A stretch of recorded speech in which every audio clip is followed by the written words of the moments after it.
La invasión rusa de Ucrania no ha sido lo rápida y lo sencilla, a lo mejor que todo el mundo vaticinaba. Claramente no es por falta de poderío bélico, porque la asimetría de las fuerzas es enorme. La pregunta es, ¿por qué entonces esta demora? Lo vamos a conversar aquí en Tele 13 con el analista internacional en geopolítica y estrategia de la Universidad del Desarrollo, Jorge Sanz. Bienvenido nuevamente Encantado a Tele 13. Estar con ustedes. Buenas noches. Apoyémonos de un poco de la gráfica solo para amenizar la conversación, ¿no? Para ver cómo avanza el ataque de Rusia. Carlos, ese es el despliegue de la fuerza y lo que decíamos, fuerzas terrestres principalmente. Claro, y la primera pregunta que uno se hace es ¿por qué recurrir a la misma táctica en general de los años 80, 90, en el caso de Afganistán, por ejemplo, donde fue esto mismo, que fue una guerra de desgaste, tuvieron problemas logísticos? ¿A qué lo atribuye usted? Yo creo que aquí hay una mala apreciación inicial de lo que iba a ser el combate. Hay un error en los planificadores rusos, primero porque sobreestimaron sus propias capacidades, subestimaron las capacidades de Ucrania, no solo las militares, sino que las espirituales, que son las que han levantado a Ucrania en esta defensa. Y un tercer elemento, que no consideraron la respuesta de Occidente. La respuesta de Occidente cuando parte este conflicto, cuando parte esta segunda parte de esta guerra que ya lleva 8 años, lo que hace Vladimir Putin es estudiar que efectivamente la Unión Europea estaba separada, los líderes andaban manejando sus cosas particulares, Macron sus elecciones, Scholz se venía incorporando al sistema, estaban separados de Estados Unidos, había una distancia con Estados Unidos, OTAN estaba separada, por lo tanto esa apreciación le daba algunas ventajas a la acción de Vladimir Putin en ese territorio, en ese escenario. Pero su ataque, el rompimiento del Estado de Derecho, el avanzar sobre Ucrania, el salir de las posiciones, el no decir la verdad, el despliegue absoluto que lo hace a vista y paciencia a todo el mundo y dice yo no voy a atacar, estoy haciendo ejercicios militares, genera esta unión de Occidente y se instala en la frontera de Ucrania para defender probablemente en un comienzo no solo a Ucrania, sino que defender a Europa. Por tanto, mi impresión es que la apreciación inicial permite este tipo de ataques, este avance teóricamente a mucha velocidad por los tanques de las praderas ucranianas, que no resultó.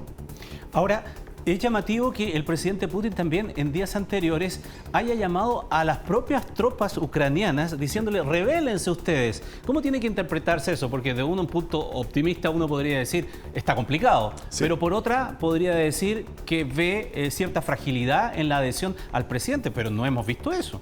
Lo que pasa es que el presidente Zelensky, tal como lo conversaban hace unos minutos, el presidente Zelensky no daba la confianza de un líder que fuera capaz de manejar una crisis de esta magnitud. Por lo tanto, era muy probable que, teóricamente, no lo siguieran. Los estados mayores no lo siguieran. Sin embargo, el presidente Zelensky ha tenido la habilidad de poner detrás de sí a estas fuerzas militares y este espíritu ucraniano. Por tanto, Vladimir Putin tuvo que empezar a cambiar su discurso y empezar a empujar él a sus fuerzas, pidiendo a los soldados ucranianos que se rebelaran.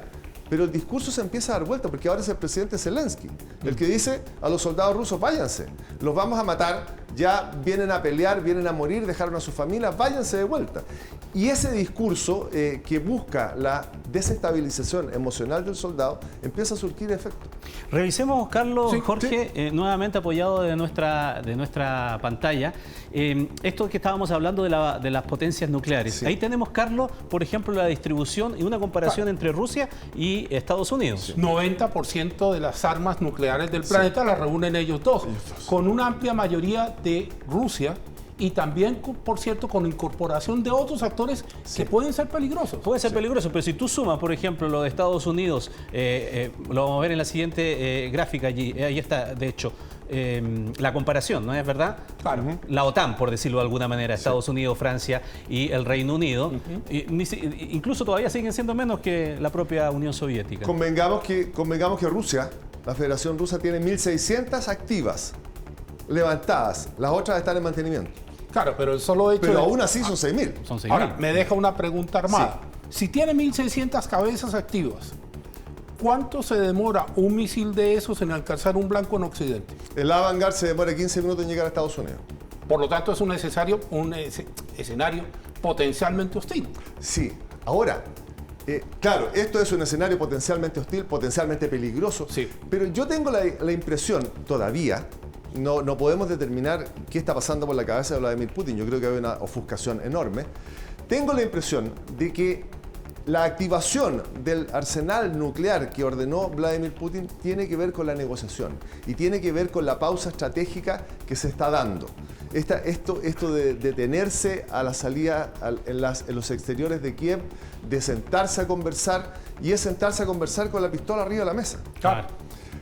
El desarrollo nuclear que tiene Rusia es parte de su orgullo y es parte de su prestigio como potencia. Por lo tanto, tal como pudo haber puesto a las fuerzas especiales, colocó la potencia nuclear porque aumenta la presión, genera una alteración, genera una activación en Occidente, pero no quiero pensar que esta ofuscación del sentir que da lo mismo lo que siga perdiendo, porque ya lo perdió todo, lo lleve a tomar una determinación como apretar el botón. Al profesor Jorge Sanz, muchísimas gracias, nos quedó claro. Seguramente nos vamos a volver a encontrar en los próximos días. Ramón.